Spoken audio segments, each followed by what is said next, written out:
Welcome back to Check the Pulse. Today, as usual, I'm grateful and honored to have Mr. Tyler McLay on the podcast. Welcome. Thank you. Thanks so much for having me. It's an honor to be in this company, and there's one right there. So yeah, I told you I'm going to hit the thing. But it's an honor to be in the company that you've had on as guests. So thank you. Well, thank you for coming. It's a pleasure. I've wanted to have you on for a while, so I'm happy we got to coordinate this. Before we start, we have a joke. Every time Tyler hits that thing, you guys got to take a shot of something. Do something. Make a bet. Do a push-up. You already got it has to do something, one. Okay? Do a push-up. Right? It's a good idea. One. So for those that don't know you, would you like to introduce yourself a little bit to the audience, whoever's watching, and then we'll take it from there. For sure. Yeah. Awesome. Thanks for the opportunity. So I'm a $1 billion producer. I've sold over $1 billion worth of real estate so far in my career. I registered for my license the day I turned 18. Wow. I'm a third generation real estate sales representative. My mother is still in the business. We work together still. My grandparents were in the business. 3 out of 4 of them were in real estate.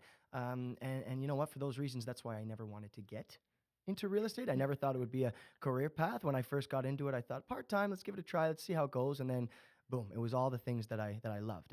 And since then, sold $1 billion worth of real estate. We're top 1% in the country. Upper echelon of performance, I suppose. I've got a team of 30 agents. Wow. So I train and coach 30 agents. I did my master's degree at Schulich School of Business in real estate infrastructure. So a lot of data, economist. I'm very data driven in my insights and my advice. Yep. What else can I tell you? I've taught university, I've taught college, I've been a teacher in a lot of different capacities. I'm a 3rd degree black belt, so I also taught martial arts for a long time, and I've always had a passion to teach. So based on my success in the real estate industry and treating clients with care, respect, and performing at an ultra high level, I can now share that with my team, and we've launched a coaching company. I was going to say recently, but it's been 2 years. Time flies.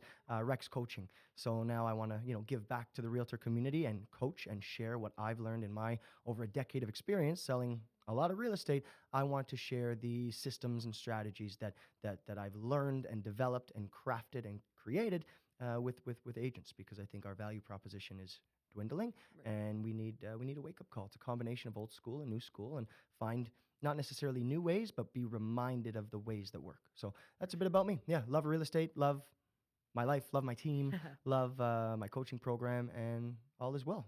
Thanks for having me. Hope that gives everyone an idea of me, big real estate guy, very passionate. The real estate guy. No, I love that. Obviously, many, many credentials you have. Really cool to hear that as soon as you turned 18, you got your license. I think you brought up a cool point where it's like, so your family was into it.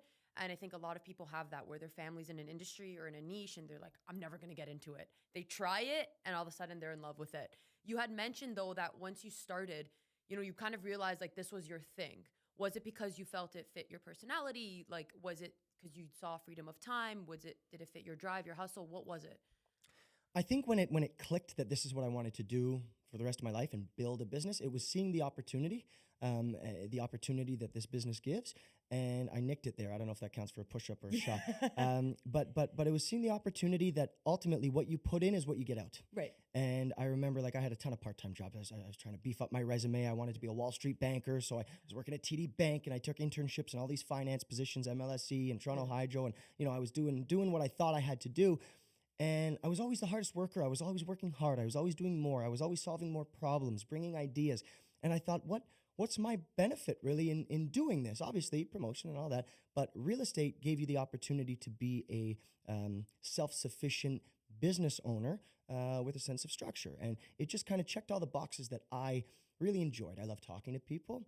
I love educating. I love the economy and data, maybe almost to a nerdy level, like obsessed with it, because it allows you to really predict the future, right? When you take a deep dive. So it just kind of was the confluence of everything that I enjoyed doing. And I owned businesses before. Like when I was a kid, I was 14, I had a lawn care company. So I knew what it took to be successful as a solo entrepreneur.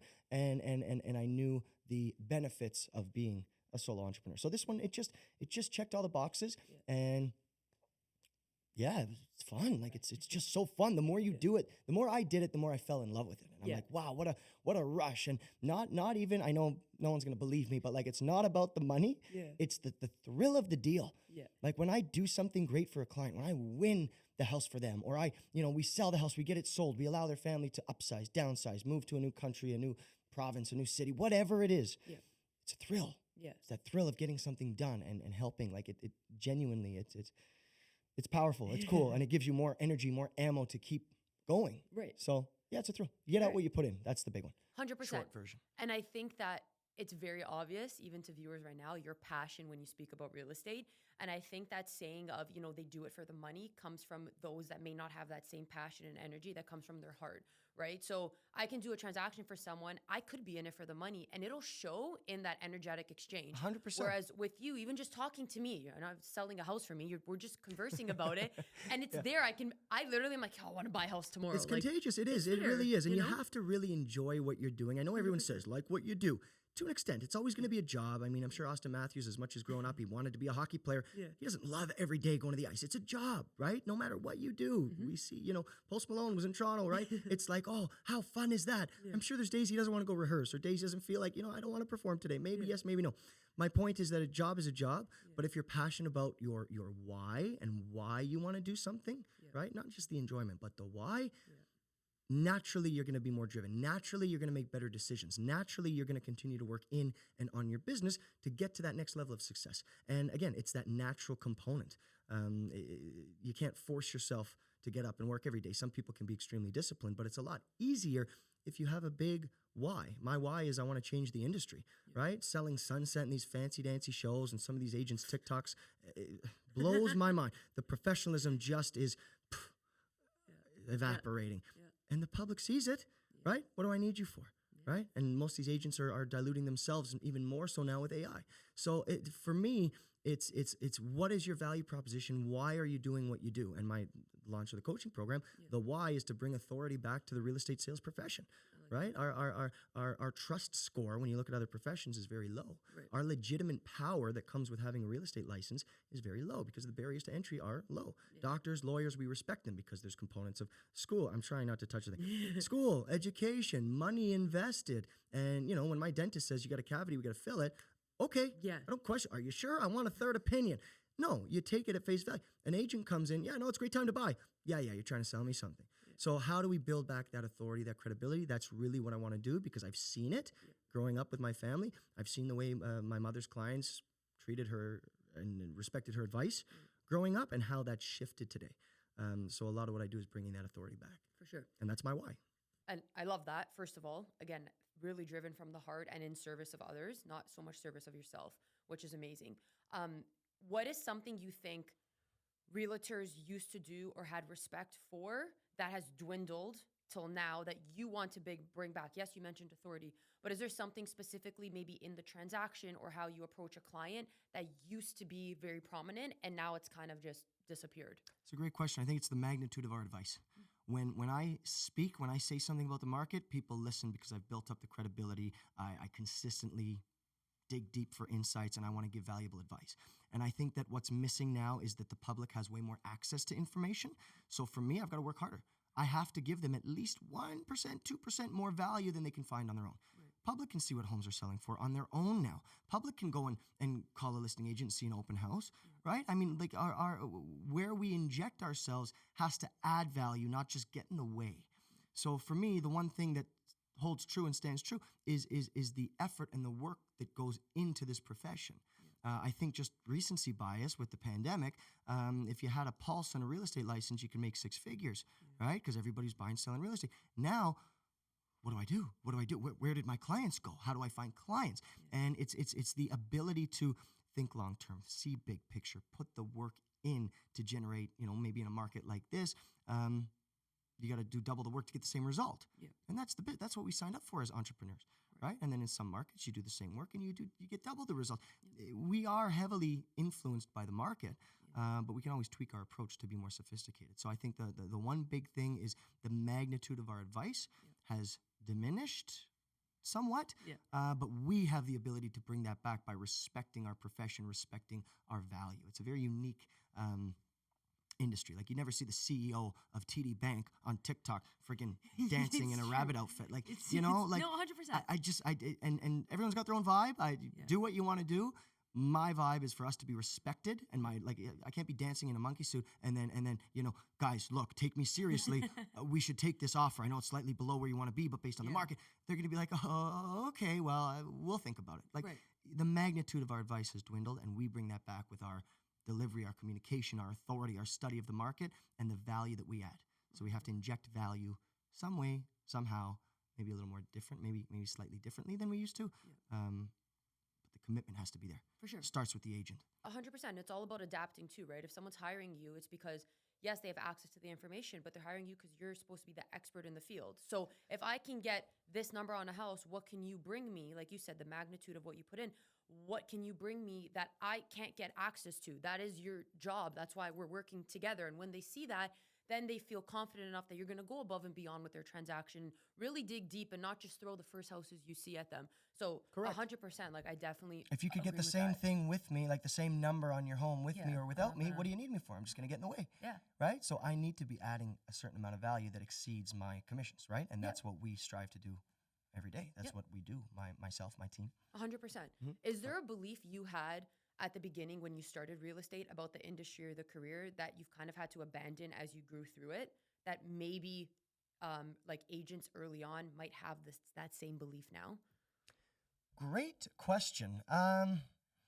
Nothing that comes to mind. I think just from a personal perspective and growing my business, growing my brand, building a team. I think that, my mom growing up, solo agent, right? She's on my team. We work together. We were partners, but growing up, I didn't see the full potential of this business. Right. I think that as I was in it and working in it and seeing some opportunity, I tried to take advantage and capitalize on those opportunities to grow a business, scale a brand, scale an identity of being better educated and doing great work. Yeah. And we've done that, and my team executes that day in and day out. So shout out to my team. Like, you guys are, it's a dream come true to see your vision of the industry, of the execution of our role be delivered at such a significantly high level. And it makes me very happy. So I think that, nothing like getting into the business, it wasn't, when I started 2014, it was different. There was still a certain amount of respect for agents, and there wasn't as many of them then as there are now, right? So you had more opportunity for doing less, maybe. But now you got to compete. It's a competitive industry. So nothing changed, but what did change is me personally in terms of the potential in this business. Holy smokes, holy cow. I never experienced teams. I was never exposed to what a team could be and how you can really change an industry or influence an industry with your input as a solo agent. And that's what I've learned, and that's what we're striving to do continuously. So I think we're doing a great job, but we're never going to stop working on it. No, I was going to say, like, shout out to you. I've had a few realtors here now, and in some way, shape, or form, your team has come up in the conversation, but in the utmost, like, respectful way. And I love that. the way they handle themselves, Thank whether, you. no, for real, like, whether it's social media or people wanting to be around them with the knowledge, and it's, a compliment to them, but it's a big compliment to you because it stems from you. Like, your team, whether you're on a sports team and you're the leader, you're the captain, you're the coach, it doesn't matter the team, it comes from the leader. And what the leader shows, that's what's respected.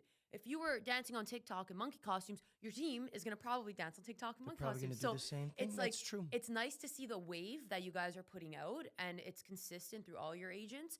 I've had, I think, one of them on here, Paul. Shout out to Paul. But even just I like, saw that but episode. even going like onto their pages, I like look at different people's Instagrams. Consistency. You can see the professionalism. You can see the hard work. You can see the wanting to help others with the biggest transaction of their life for the purpose of serving them from their heart and their passion, and not because I just want to make a paycheck. So huge compliment to you on Thank that. you. You can't tell people to do that. You have to inspire them to do that, 100%. right? And leadership is such a very interesting topic because, there's a lot of people that want to be leaders and strive to be leaders, and it's learned. Leadership is definitely a learned behavior.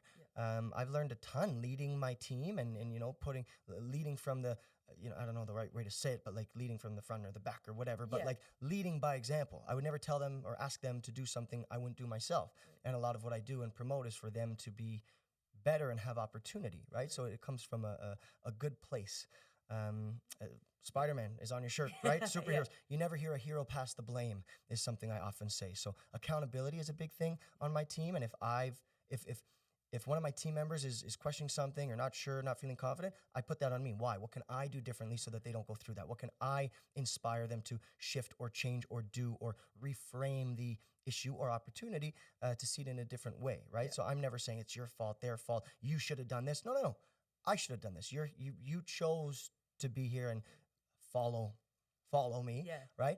That comes with a lot of responsibility. Again, Uncle Ben, right? Uncle Yeah, Ben. yeah. Great power comes great responsibility, and I feel that I have great power with the influence I have in a respectful way. Right. And I can't abuse that or lead them astray. It's a big weight, a lot of weight on your shoulders. 100%. So leadership's interesting. No, for sure. And at what point did it pivot in your head where you're like, I'm not going to be solo anymore. I'm going to grow. Like, I'm going to grow a team, start with a few agents. What did that process look like? I never wanted a team. It was very organic, very organic. Anthony Spano, my first guy. We left Smart Centers together when I finished my master's. I did a stint at Smart Centers, 8-9 months. Again, couldn't work for someone else.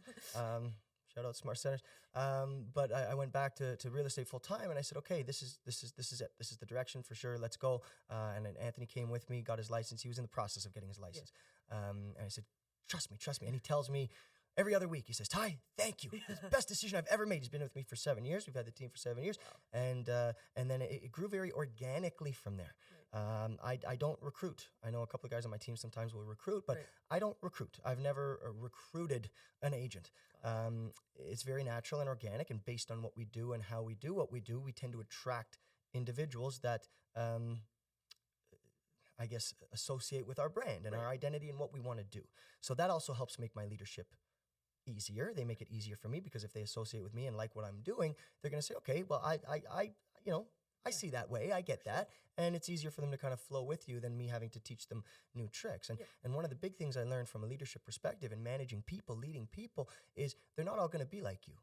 And I study a lot of different things for my coaching program, right? Relationship coaches and stretch benchmarking and a ton of things. But relationship coaches, they say, in your partner, if you like, if you're trying to change them, if you like the reflection of yourself in them, you don't actually like them. And from a leadership management perspective, it's the same thing. At first, I was trying to make them all like me, because that's what worked for me. And then I realized it's not about that. It's true leadership is about bringing out the best in them, in you. My culture, my attitude to the business, my decorum, my respect for what we do. Yes, there's a lot I can teach them, tips, tricks, strategies, but they also have to be related and delivered in a way that applies to their personality, right? Not mine. 100%. So in the first, I'd say 2 years of me leading a team, I learned that very quickly that, I can't, not everyone's like you, and you don't want a team where everyone's like you. That doesn't make a great team, right? You can't have a hockey team full of Austin Matthews. Yeah. They won't know how to play. Well, he actually does play good defense, but he's not going to play great defense. He's not going to be a great goalie. You need different players with different strategies and different skills to make a great, high-quality performing team in any industry. So from a team building perspective, welcome those differences, not from a fluffy perspective, right? Embrace everyone's differences. No. I can coach you. I can have you follow a certain lane, but that lane can be wide. You're right. 100%. And I think that's like a big differentiator in a good leader and in a not so good leader, because like I said, like I grew up in sports, so I compare it to sports. People talk about leadership, and I'm like, a good coach understands my strengths and my weaknesses and will play with that. Right. Why don't we try on the left side? Exactly. Whereas a bad coach is just like, well, you're supposed to do this, and why aren't you doing this? And I'm like, okay, but now I don't trust you as much. When I see you actually care and recognize who I am as a person, my respect for you is now tenfold. 100%. Right? Because now you want to bring me to the next level. So that's amazing that you bring that up, because that's a massive, massive player when it comes to leading a team. What would you say for leadership? I feel like this is kind of controversial, but do you think leadership can be completely taught, or there's aspects that you have to be like naturally good at to be a good leader? Yeah, another great question. I think nature versus nurture. You know what I mean? I think that naturally your surroundings and your experiences and growing up in sports, you might not really in the moment realize what you're absorbing, and your subconscious is naturally kind of absorbing that information and saying, well, I liked when, he or she spoke to me that way and did that. Now I have the opportunity to do that this way. Right. So I think there's a lot of subconscious there where there's the forcible learning and understanding habits and structures. And there's definitely some weight to that. But there's also kind of the natural awareness of picking up on things. Right. The way you're leading this conversation, the way you're leading the questions, the way you're leading the podcast, and the way you do what you've done with all the guests. Right. You lead to extracting value. It's great leadership. I can learn a lot from that.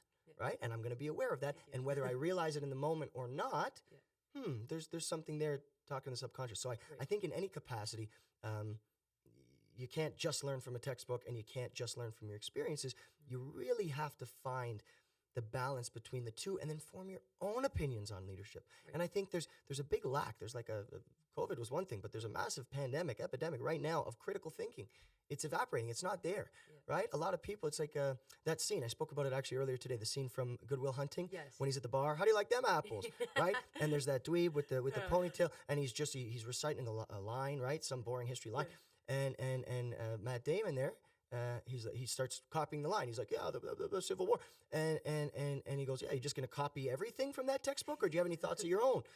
And it's very true, right? We read an article, oh, real estate market's going to crash. Why? Because I read one article and my mechanic told me, right? Okay. Did you take the time to investigate, to read another article, right? So I think the problem is I read one article on leadership and, oh, that's the right way. Is it the right way for you? Maybe that's the right way for that guy, or, you know, from a professor standpoint, or from a CEO of a tech company standpoint, but does it apply to real estate? So then we make tweaks and we ask questions and we take the time to think critically to understand the concepts, both experience and knowledge from others, and put them together and form your own opinion on leadership, on the market, on podcasts, on whatever it is, right? Oh, so-and-so did a podcast. I should start one too. It works for your business. Maybe it doesn't work for mine, right? Like people have to be encouraged to make their own decisions and think their own way. Yeah. So can it be taught? Yes. Is there also a natural learning based on your experiences? 1,000%. Yeah. And I think that if you really want to be a great leader, you've got to study both. We'll study the textbooks and reflect on the experiences. 100%.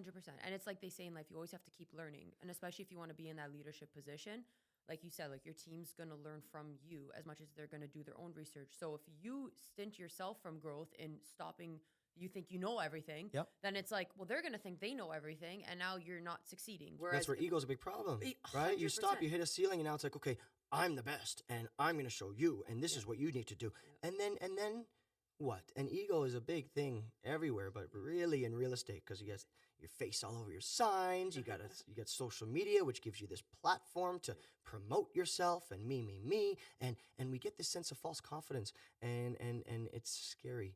False confidence. When I was doing martial arts, we had I remember one conversation with a kid, and he got beat up at school, and we had to have a conversation with him. Right, he was like a yellow belt, so like he'd been training for like 6 months, 7 months. Okay, and my sensei at the time, Kyoshi Kazvona, he said. We had a conversation after. He goes, false confidence, right? Kids start karate. They think they know how to fight. Right. I do karate. You've done it for a week. Yeah. I've done it for 15 years, right? And even so, I don't know everything. There's people that have done it for 30. But the point is, I've done karate for 3 weeks, and now, you know, I can beat up the bully on the playground. Probably not. No, you can't, right? Like, relax. And I think that's the same thing here. You get a real estate license. I have the power to transact, but you have the knowledge to transact. And, you know, do you have the knowledge to lead a team? And you see a lot of, teams attempt to start, and you see turnover, and you see new logos every 3 months, and you see changes in brokerages, and you see all this flip-floppy stuff, and is it, oh, well, my agents weren't inspired. Well, whose fault is that, right? Accountability has to be there. So I think, yeah, that's a big problem, is the ego. You have to continue to learn. You're 100% right. 100%. And you have to learn to recognize within yourself when it's the ego moving and when it's not the ego moving. And when it is it for good reason or bad reason, and learning how to control that. 100%. Ego is good in some capacities. Yeah, for sure. But it's just, there's a lot of self-awareness that comes with that. Correct. Right. Yes, we're both right. Yeah. No, it was good. Another thing, so when I heard you talk, because I heard Tyler speak at I guess you could call it a keynote when you gave it at Spark, and a big thing you focus on was communication. And you obviously communicate very, very well. How important do you think communication is, not just as a leader, just in general in life? And do you think that communication has kind of lacked recently with, AI and social media and, the use of more slang terms when people talk and this leniency of not communicating properly? Do you think that that's a thing now? 100%. You said, is communication important? It's the most important. Yeah. You can have fancy, from a sales perspective, and then if you want to take it general, yeah. But, you can have fancy business cards, fancy suits, fancy cars, fancy this, fancy that, and all the stuff. If you can't communicate what's going on in here, you're useless, right? I could be a 10 out of 10 in terms of my knowledge, but if I'm a 2 out of 10 in communicating, I'm going to be perceived as a 2 out of 10 in terms of my knowledge, right? So communication is vitally important, and it's something that always needs refinement and always needs to be worked on. And I tell agents all the time, right? My coaching program, Ty, what's one thing I can do? Fix your communication. It's not about knocking on more doors. It's not. It's not about having more conversations. It's about having more of the right conversations, right? When that door opens, what do you say? How do you have a good conversation? Be likable. Lure them into being able to provide value. So communication's powerful. It gives you influence. It gives you referent power. It gives you every opportunity you could ever possibly want when you're an effective communicator. You're able to conceptualize your knowledge. And again, step one obviously is understanding and learning about the market or your product or whatever, business perspective. But step two, the biggest step, is the execution of that knowledge, right? So communication is just huge. I would need like probably a week and a half on your podcast to go through the basics of my communication strategies. But I mean, there's just a million for sure things. Diffusing situations, starting with questions, being curious versus interrogative. And like we're having a conversation right now. Conversational tones increase processing fluency by twice as much. Wow. Instead of, do you want to buy a house? Have you talked to a mortgage broker? What are your plans? What's your timeline? They're going to be like, what the heck? Relax. Right? I don't want to work with this person. Why are you interrogating me? You work for me. Right? But if it's conversational, oh, that's fantastic. Tell me a little more about your family. Okay, that'll help me identify which properties will make sense for you.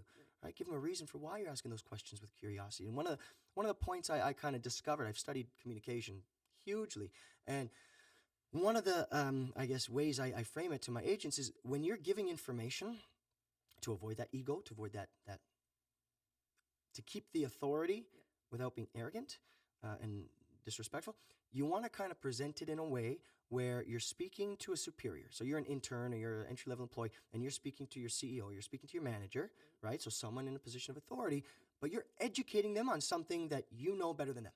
So they tasked you with a project, investigate AI, tell me how we can integrate AI into our sales flow. Great. I go and study that. I know more than them on that topic, and I'm going to educate my superior on a topic I know better than them. If you have that tone, you maintain the respect, but you also deliver the conviction and authority because you know you've studied it and you know it better than them. Right. So that's one of the little tips. Speak as if you're speaking to a superior about something you know more effectively than them. That's one little tip that anybody could use today. But yeah, oh man, communication is like, that's my thing. I was going to say, I just triggered you I'm like, oh, how long we got? But yeah, communication's huge. Yeah, well, that's actually a cool tip. I never thought about that. That's amazing. Yeah. And then now tie that into the importance of listening.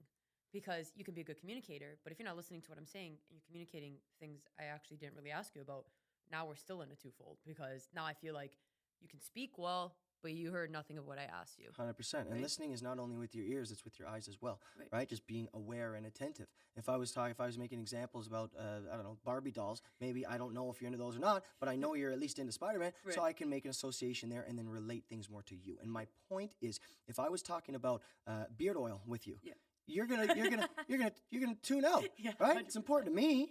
You don't care. You could care less, right? If there was a panel here of men with beards, then maybe they would listen. Right. And the point of listening, the point of being an effective listener, or how we benefit from being a listener, is it allows my message to be more specific.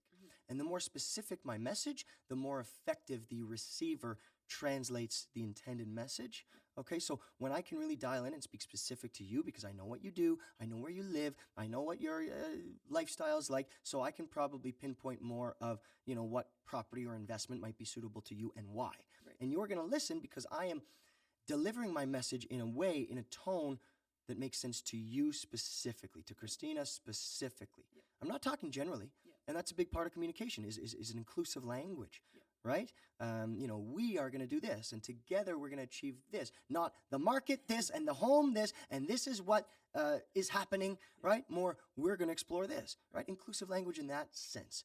And that inclusive language combined with effective listening to give more tailored, specific advice makes you significantly more influential and powerful. So it's not reinventing the wheel, right? I can communicate, Ty. I do a great job communicating. I'm a great speaker. Spoke English my whole life, right? That's not the point. The point is studying the sender's message, studying the way that we are received, processing fluency, right? Telling stories. That's another great one is when I format in a story structure, we are more conditioned to retain the information and listen more attentively. When I say once upon a time, it's like, okay, here comes a story. We're conditioned for this. Buckle up. right? If I just start rambling with no direction, no framework, no conversational framework, what's the point? Yeah. My message isn't I'm just talking to talk. So we have to speak with purpose and listen with purpose to tailor the message more specifically. So sender, receiver, huge. For sure. I think, and you also just mentioned storytelling. That day I saw you speak, you asked everyone what their favorite color was. And everyone was like blue, green, black, yellow, whatever. Do you remember mine? Yellow. Yeah, look at that. That was like 2 years ago. It's something about boxing gloves. Yeah, there you go. Yeah. Yeah. And why I remember that, I don't know. But he said, okay, someone asked me. We're like, what's your favorite color? He's like, well, when I was a kid. And he started telling this story. Look, I remember it. I probably don't know half my best friend's favorite colors. But it's just like, you gave a story. I guess we're best friends. Yeah, see? There we go. You made the pact. But I have to tell you why, right? That's why my favorite color is yellow. Yeah. When I give information, when I'm trying to sell something, I remember. Why does it make sense for you? Correct. It's like, why do I want to hear this besides the fact that you just told me to ask you this question? It's like, now I remember it. I want to give like an example for everybody to understand the point of the sender and receiver, right? So I talk about it's the springtime right now-ish when we're talking about this, and planting is a big thing, right? I don't know if people are into planting. I'm not, but it's a great way to explain the concept. Right. There's a seed and there's the soil. A lot of people spend a lot of time focusing on the seed, and that's us. That's the delivery. Salespeople especially, we talk too much, and you could have the best quality seed in the world. If you put it in crappy soil, it's never going to grow. So we have to spend a little bit of time prepping the soil, allowing the door to be open to receive my value, asking the right questions to prep my clients and my receiver in any kind of communication. It doesn't just have to be real estate, any kind of business, any kind of relationship in general. I have to prep my receiver to receive the value. I need to prep the soil. And that's the point, is for my value to be received, there's tips and tricks and strategies I can implement to have better conversations, right? For sure. Prep the soil, great quality seed. Wow, beautiful flowers. That's what we want. Score. You know? Yeah. Score. So that's a lot of what I talk about. I like that. That's a Lot of what really I good example reflect as on. well. And I find you do that, like when you want to explain a concept, you put it in terms that literally anybody can understand. Like you're not a planter, but what you just said, literally everybody can like analyze that in their head, right? Metaphors, similes, For sure. They're They're powerful. Like They're I know we powerful. learn them in school or like in elementary school, but they're powerful as you get older. They are. And then another question for you is, do you have off the top of your head like a few questions you think agents should ask at the beginning of a transaction that can really help them open those doors or those floodgates? Yes, yeah, 100%. So there's something I have called the impact scale, and I measure my transactions on a 1 to 7 scale. 1 being we just met, 7 being we're signing offers, okay, and everything in between. So early on, you have to understand that you have to ask low impact questions. Later on in the transaction, as I get you to a 5 and a 6 and a 7, do you want to offer on the home? Do you want to list with me? Are we going to do something here today, right? Do you want to sign? I can't ask that early on. You don't propose on the first date. Yeah. That'd be weird. Yeah. Hey, nice to meet you. What's your middle name? Okay, want to get married? No, you got to go for ice cream first, then a dinner date, then meet the parents, then a trip, then, right? Yeah. Takes time to build a relationship. That's the point of my 1 to 7. Right. Early on in the relationship, I can't ask the high impact asks. Right. So you see at the early stages, I want to ask curious questions, not interrogative, not interview style, but curious. I really want to get to know you, right? I'm curious. Where'd you get those earrings? They're very pretty, right? Where'd you get those? That's really cool. Wow, they sparkle in the light. That's awesome, right? I'm curious. What's the motivation behind the move? Why'd you call me today, right? What's your family like? What do you guys like to do for fun? If you were going to move, where would you want to move to? What do you value in an agent, right? Learn more about, that's a big one for me. What do you value in an agent? At the end of this, let's fast forward into the transaction. You're thrilled, sold your house, bought a new house. What's going to make this an enjoyable experience for you? From my perspective, or from your perspective, things that I've done or haven't done, what's going to make it a great experience for you? Give me 2 or 3 things. Well, I want you to be available and listen, right? Whatever. But now I'm learning what's important to them. What's the motivation behind the move? What are 3 must-haves in the new house? What are 3 things on your wish list if we can get them, right? If budget wasn't a thing. So I want to genuinely get to know them. And a lot of that, again, like when you say, give me some questions, those are some, but most of them for me are situational. Being aware. Love the plants on the shelf behind you, right? I love the wall trim. That's really cool. Adds a vibe. You know, these chairs are really comfy. Green velvet. Green's my brand. That's part of my color. I love green. Green's really in right now, right? I'm talking about what's going on. So Spider-Man. Do you like Spider-Man? Are you into comics? You're going to VonCon, right?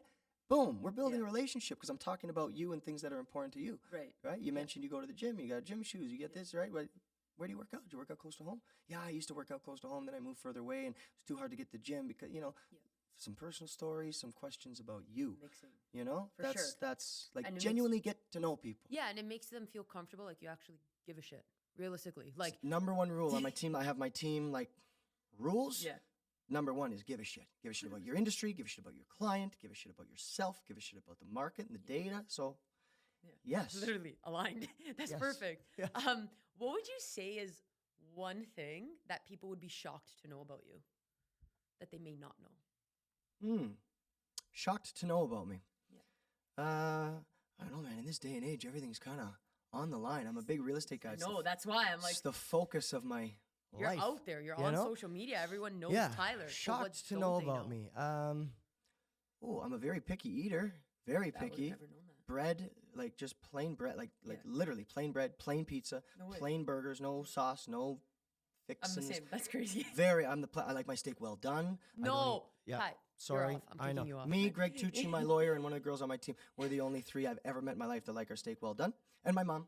There's no. You can't go to a steakhouse like that. Yeah, no, I love it. That's the way I like it. That's just what I do. So I don't care what you can do. Sue me. So no, I like my steak the way I like it. I'm very, very plain. I don't eat to begin with, but when I do eat, it's like plain of all plain. Maybe not the most exciting thing. Yeah. But yeah, I don't know. Interesting to know about me. I don't know. I love cars. I like watches. I like all the normal stuff. Yeah, yeah. I work a lot. Yeah. I work a lot.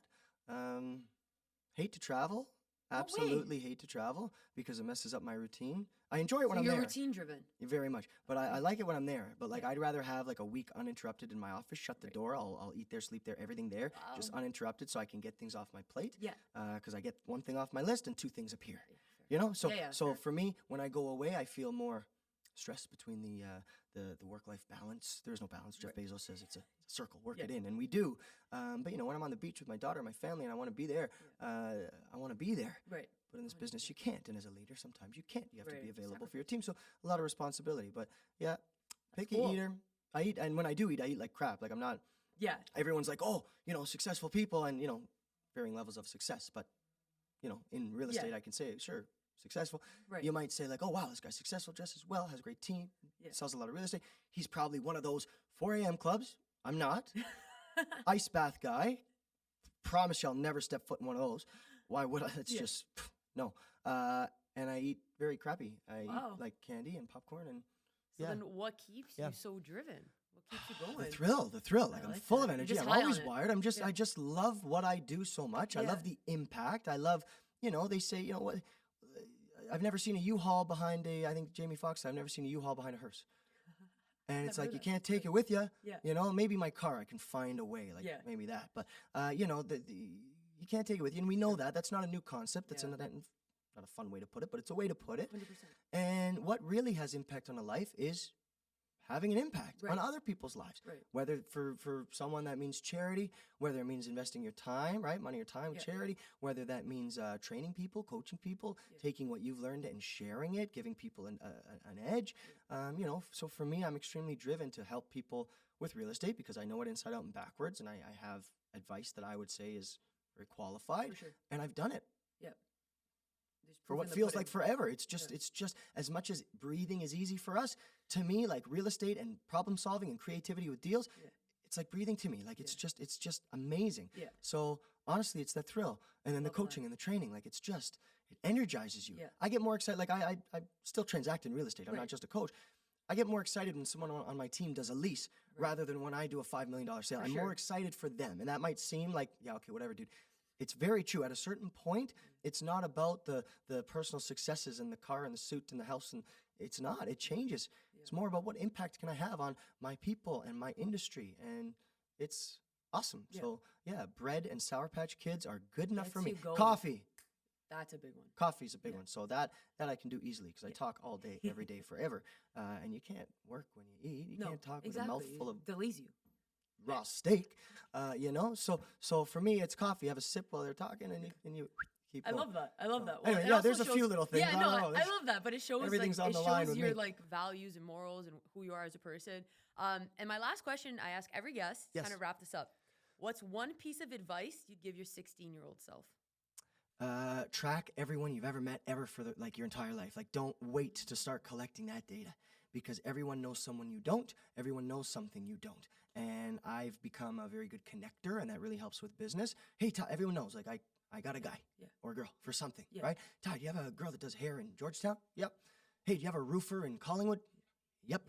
You know a guy that does custom suits for my wedding? Yep. Right? Like whatever. So I just wish I started maintaining, not even maintaining relationships, but asking everyone for their card or their information and started like a database long ago. Like any students, anyone 16, younger, older, whatever, like don't wait to start collecting data because you never know. Right? At the time, I'd meet people at like DECA events in school. I was president of my finance club in university. And you know, you'd meet people and you'd be like, well, you know, I'm not really interested in the car industry, you know, but like you take their card and you goes in your briefcase and you throw it out 6 months later. Like, right? Every person you've ever met is a potential connector or client. So start keeping track of everyone you meet. And like, if you don't have a CRM, I don't care if you're in real estate or whatever you do, if you don't have like just a casual CRM, track people, your friends, your high school friends, your high school teachers, your elementary, your coaches, your fitness trainers at the gym, track them. And it gives you a broad network. I like that. Social media helps with that. 100%. Yeah, right? now especially, but I love helps that. with that. But track. Yeah, that would be one thing that's the first thing that came to my mind. That's cool. And also, don't sell my investment properties. What an idiot. I had a few that you know, everybody does. Okay, you but, live and learn. Live and learn. Well, I've done it so that my clients don't have to. Exactly. See? Live. You're learn. welcome. There you go. And they say, you know, network, net worth. So that's massive. Network. Thank you for coming on. Thanks for having me. It's a blast. It's a pleasure. I This love is great. talking to you. I had fun. Hope you guys had fun. Obviously, reach out to Tyler. You can see he's an amazing guy. He's open to any sort of conversation. I'm going to link all his social medias for his coaching and his personal pages, his team pages, whatever you need. It will be there in order for you to reach out to him. But yeah, like, subscribe, share, do your thing. And one last time, thank you. Thank you. I really appreciate it. Thank you. Hope you guys enjoyed it. Catch you on the next episode.